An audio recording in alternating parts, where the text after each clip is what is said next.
Who's a reporter and who's a demonstrator? Let me show you some of the reporter mug shots from this week. These are some of the reporters arrested on Monday, including one of my next guests, Ryan Devereaux, who has worked for The Guardian, Democracy Now!, The Nation, and who now writes for TheIntercept.com. And also in Ferguson this morning, David Klinger, a criminologist who teaches at the University of Missouri, St. Louis. Thank you both for being here. Ryan, how would you characterize the relationship between the police and journalists over these last few days?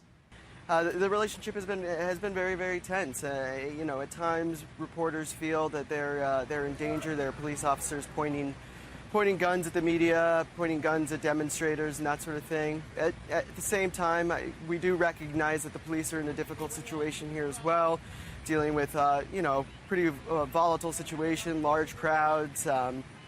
But it's not been a positive relationship between the two sides, that's for sure. David, you've been observing this pretty up close. You're in Ferguson as well. What have you seen as someone who has been on the police beat for so many years? There's really a couple of issues here. One is, who is a member of the press anymore? You know, we have this profession called journalism. You're a member of it. But you go back to the founding of the nation, there were no journalists. It was citizens who wrote things. You know, Thomas Paine, Common Sense, so on and so forth. And now we've got all these blogger journalists who want to print up something and have a little camera and say they're a journalist too.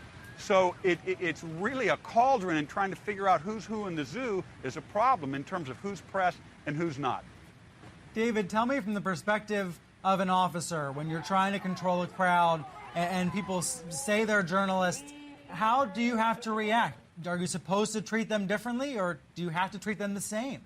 I think you have to treat them the same, and it's unfortunate. I think there's really, once again, two things. If you've got journalists off to the side, and apparently there was an argument that some cops lobbed some tear gas at journalists who were off on the side, I don't understand that.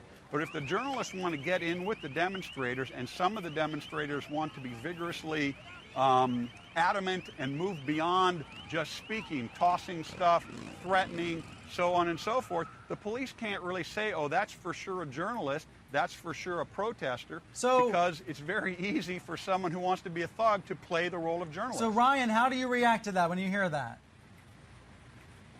Well, I think that there's a real perception problem out here. We have police officers, many members of these tactical teams that have been deployed here in Ferguson, that are dressed just like they're on patrol in Afghanistan or Iraq. They're riding around in armored vehicles, and they're intimidating protesters. And the sort of perception that people have here on the ground, media, journalists alike, media and protesters alike, is that these people aren't acting as police officers. It feels very much like an occupation in Ferguson, and I think there's a real sort of public relations problem in deploying those sorts of officers there. Ryan, has this become a media circus like so many people who have been looking at it from afar believe? There's been a lot of complaints this week that the media is making the situation worse. On the other hand, from my perspective from afar, the more reporters who have been there, the more peaceful the protests have been, the less police violence there's been. What is true and what is false there?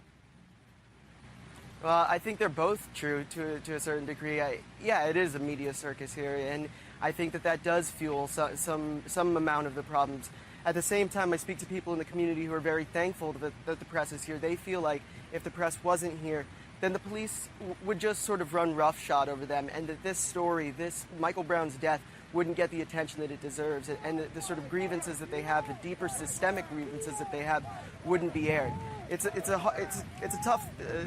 tough situation, because we do need to have press here in situations like this, but the media can absolutely add fuel to the fire and make things worse. So I hear you saying there's good and bad, but the good outweighs the bad. David, do you agree? I think so. I mean, the freedom of the press is guaranteed. It's enshrined in our Constitution. Members of the press, in terms of formal journalists, absolutely need to cover. I think that it's vital, because that serves as a very important check on state power. But when the demonstrations are going on and the press is mingled in, I think that's where it really becomes problematic. And when you say formal journalist, that's what's so complicated, is that a formal journalist, a professional journalist, doesn't have to carry around a $50,000 camera, as one of the police captains said this week. He can be carrying around an iPhone but still be a professional journalist. Absolutely. And when they are intermingled, it becomes problematic. Now, I've seen the video of the arrest of the reporters in the McDonald's. I don't understand that. Maybe there was some reason. It hasn't been explained to me. But I think sometimes police officers, you got to understand that they're human beings. They're working 12 hours or 13-hour shifts. People have been throwing feces at them. People have been throwing bottles of urine at them, rocks, bottles. There have been gunshots. They're human beings who are under some stress and some strain. And so I think we have to understand that. That doesn't excuse anything, but it helps us understand it. And it could be that an officer is frustrated with a situation. He gives an order that is lawful. It's not obeyed. He doesn't care if it's media or not. If he has a lawful basis to make the detention or the arrest, he makes it. It doesn't look good. And Ryan, are you sympathetic at all to what David's describing about the police's point of view or not? I understand that the police are in a very difficult situation right now. I understand there's been anecdotal evidence and claims of shots being fired at the police. There's no doubt a difficult situation. In our particular circumstance, we were two members of the media, isolated from any crowd, identifying ourselves as press, repeatedly identifying ourselves as press, and we were shot in the back by the police officers that told us to come forward. I still can't believe that of all these pictures we've seen of the tear gas, of the rubber bullets, have been seen in suburban St. Louis. It has been a stunning couple of weeks. Ryan Devereaux, David Klinger, thank you both for joining me. Thanks again for having me. And let me know what you think of this. Send me a Twitter message or a message on Facebook.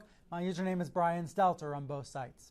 I know the press is always guilty of some bad behavior in situations like this, but I just think there's been so much more good to come out of the coverage. Good discussions, great debates, great insights about America.